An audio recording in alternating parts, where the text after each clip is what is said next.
Grabe din talaga ang ganda nitong bagong sofa namin. At eto nga pala, 2-seater na siya. Nakalain mo yun, kahit sofa, pwedeng-pwede na talaga ma-order online. Maliban nga pala dito sa 2-seater, which is 115 centimeters ang haba, meron pang mas maliit nito na 1-seater, meron pa namang mas malaki dyan na 3-seater.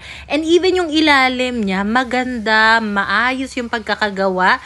Eto, kompleto ng mga parts, secured yung packaging, kaya wala kaming nakitang kahit anong sira. Etong metal frame naman, hindi OA sa nipis, hindi rin OA sa kapal, saktong-sakto lang. Kita mo naman yung assistant ko, tuwang-tuwa talaga sa bagong sofa na gagamitin niya sa bagong apartment niya. So, maliban nga pala sa color black, meron pang ibang kulay na available nito, tapos meron pa yung cover dito sa may armrest niya, meron pa yung kasamang dalawang throw pillow. Walang kasamang manual ito nung dumating, pero hindi naman nahirapan si Papa na i-assemble ito at i-set up. Kapag limited ang space at tight din ang budget at gusto mo talaga magkaroon ng sofa na kahit papano pwedeng maupuan ng mga bisita, tambayan, pwede na talaga ito. Maliban sa metal frame, yung pinaka-cover ng kabuoang sofa, fabric ito. May kasama na yung dalawang throw pillow. And after naming maupuan pareho ni Papa, hindi naman kami nakaramdam na lumubog siya. So, pwede na talaga. Yung link na sa baba or comment section.